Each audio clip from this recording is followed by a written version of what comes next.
Salut! Aujourd'hui, on va découvrir Lightroom ensemble. Je vais vous montrer un petit peu, un petit tour du propriétaire pour voir dans les grosses lignes ce que c'est capable de faire. Et puis après ça, on rentrera plus dans le détail dans d'autres vidéos. Là, c'est juste une petite introduction. Alors, on va démarrer Lightroom.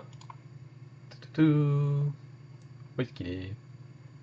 Il est reparti. Alors, il est là. Lightroom 5. Alors, je l'ai tout juste installé, donc vraiment, j'ai fait aucun paramétrage ni rien. Donc on va y aller ensemble. Alors on commence par importer des images.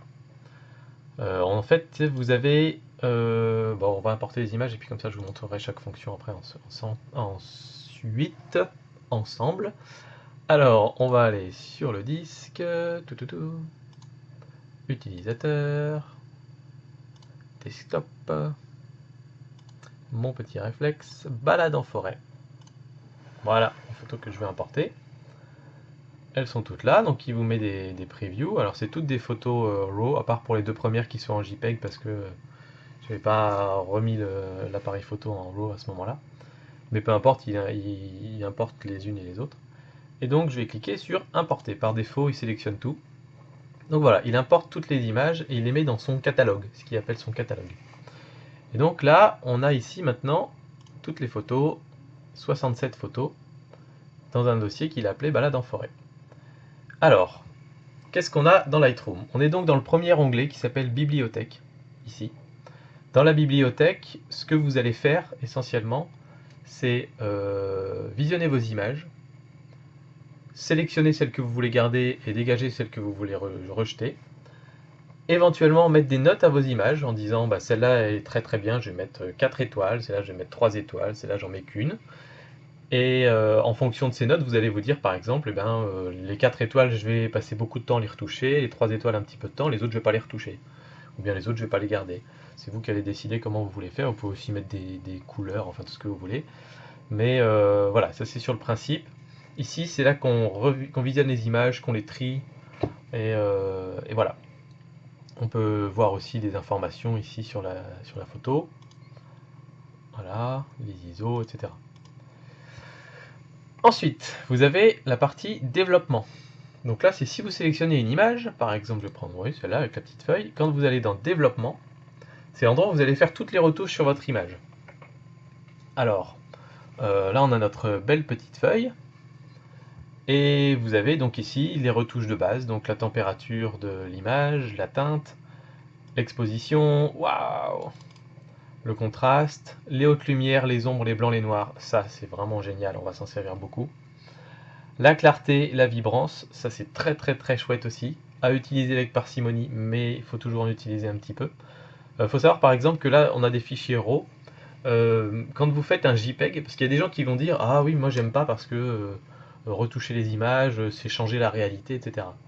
Je vais vous dire parce qu'en fait quand vous avez un JPEG qui sort de votre appareil photo, c'est le fichier RAW, donc le fichier de base, sur lequel des traitements ont été rajoutés par l'appareil photo. Typiquement, il rajoute très très souvent de la netteté et de la saturation. Donc votre image, quand elle sort en JPEG, elle est déjà retouchée quelque part.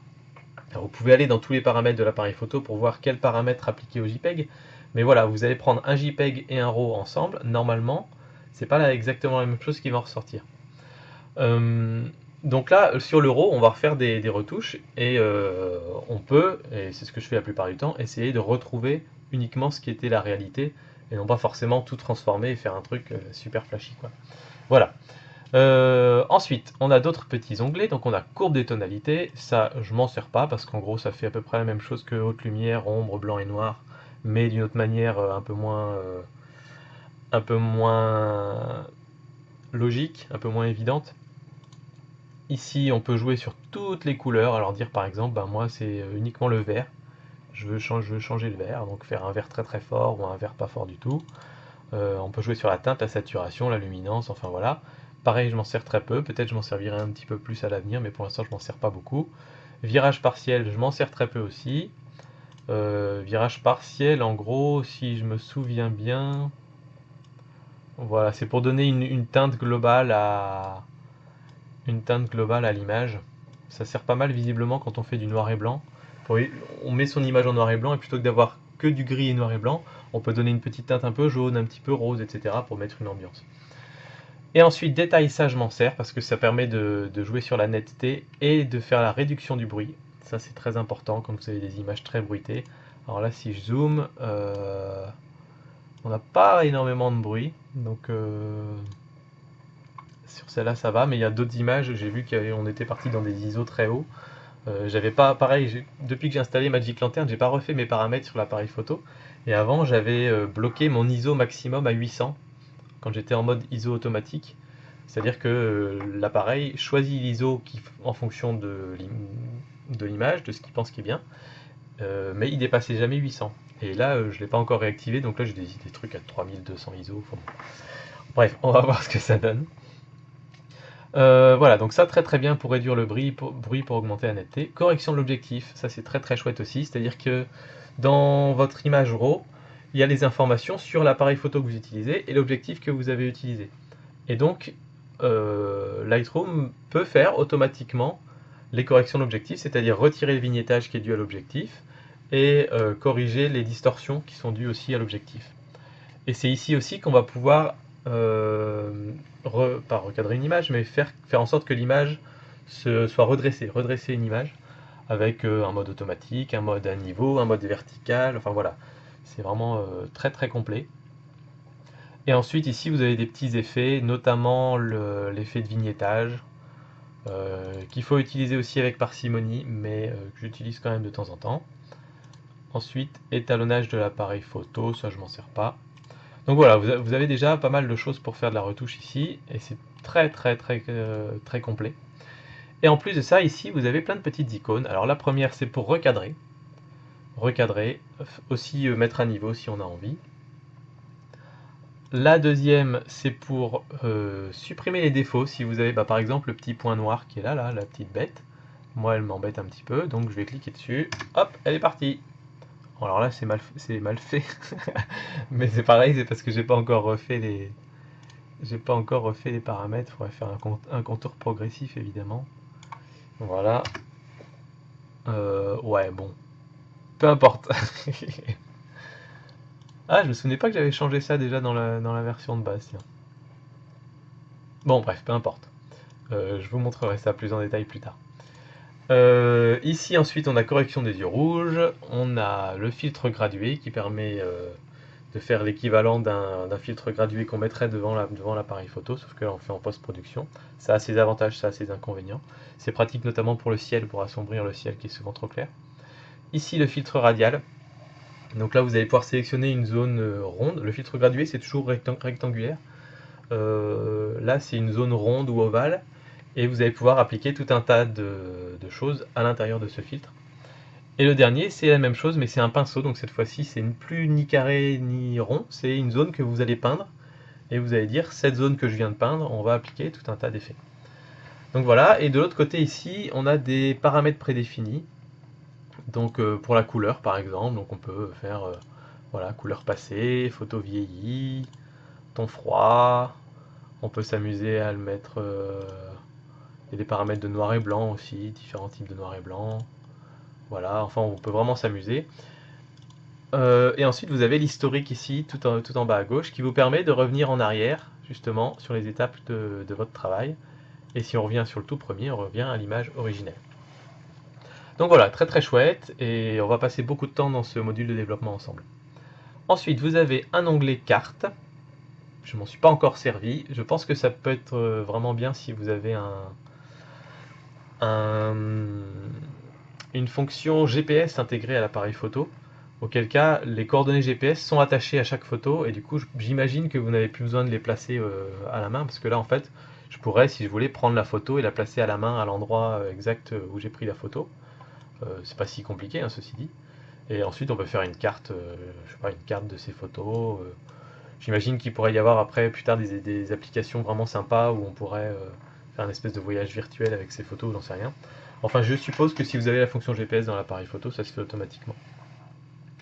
Ensuite, vous avez l'onglet livre. Donc là, c'est pour éditer des livres, comme vous pouvez faire sur Internet, sur les comment ça s'appelle, Photobox et compagnie. Là, vous avez ça intégré dans Lightroom. Et donc voilà, le temps qui charge la première fois qu'on le démarre. Et donc là, par exemple, je vais prendre des photos et puis je vais venir les mettre dessus. Hop, voilà. Donc là, pour l'instant, ce modèle de livre, c'est une photo par page, une photo carrée par page. Mais il y a plein de modèles de livres, par exemple, à gauche vide et à droite une photo. Qu'est-ce qu'il fait? Disposition auto. Voilà, là il me l'a refait. À gauche vide, à droite une photo. On peut s'amuser à mettre le texte. Si on double-clique sur la page, on peut rajouter du texte, etc. On va revenir au mode ici.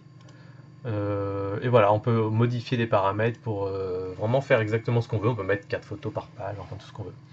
Et donc ensuite, vous avez, donc là, vous avez vu, il a généré un livre automatiquement. Mais on peut aussi le créer soi-même, le personnaliser. Et puis ensuite, on a même une option, je crois, pour le commander en ligne. Je sais plus où c'est.